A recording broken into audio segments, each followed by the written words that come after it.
Hi, I'm Marc, and welcome to the weekly Outside Views report on the politics in Asia and Oceania. And today it's about China. In the midst of great tensions between the USA and China, after a long radio silence, so to speak, the two governments met again at a high level.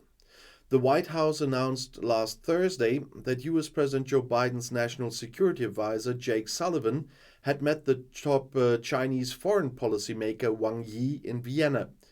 The two met on that Wednesday and Thursday in the Austrian capital and had open, factual and constructive discussions, as they put it. Among other things, it was about bilateral relations, global and regional security issues, and Russia's war against Ukraine. This meeting was part of ongoing efforts to maintain open channels of communication and ensure responsible competition, is what the White House said. Both sides agreed to maintain this important strategic communication channel. Relations between the United States and China are generally strained over a whole list of issues. Biden's government sees China as the greatest geopolitical challenge and is generally taking a tough stance on Beijing.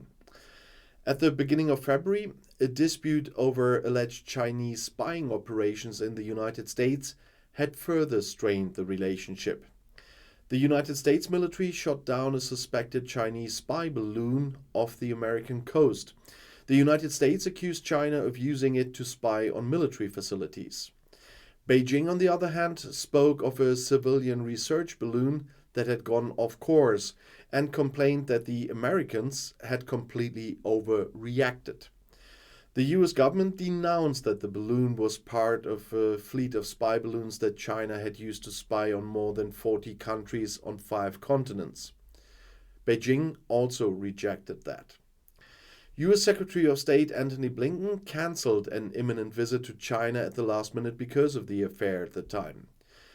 Blinken met Wang Yi later in February on the sidelines of the Munich Security Conference. However, the meeting did not lead to a substantial relaxation in relations, and concrete plans to make up for Blinken's trip to Beijing have not yet been announced. Since then, there has been little exchange between the two sides. Biden had defended the launch of the balloon and at the same time tried to de-escalate it. However, China reacted deliberately cool to offer talks from Washington.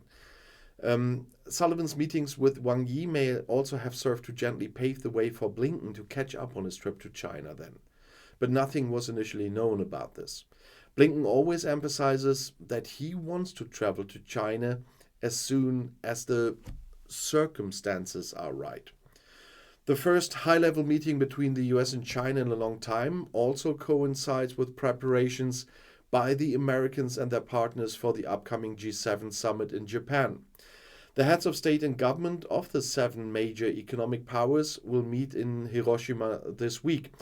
China is not part of the group, but is likely to play a significant role in the talks there. Without China being explicitly named, many of the topics at the summit relate indirectly to the politically and economically powerful country. Beijing made a front against the G7 group in advance.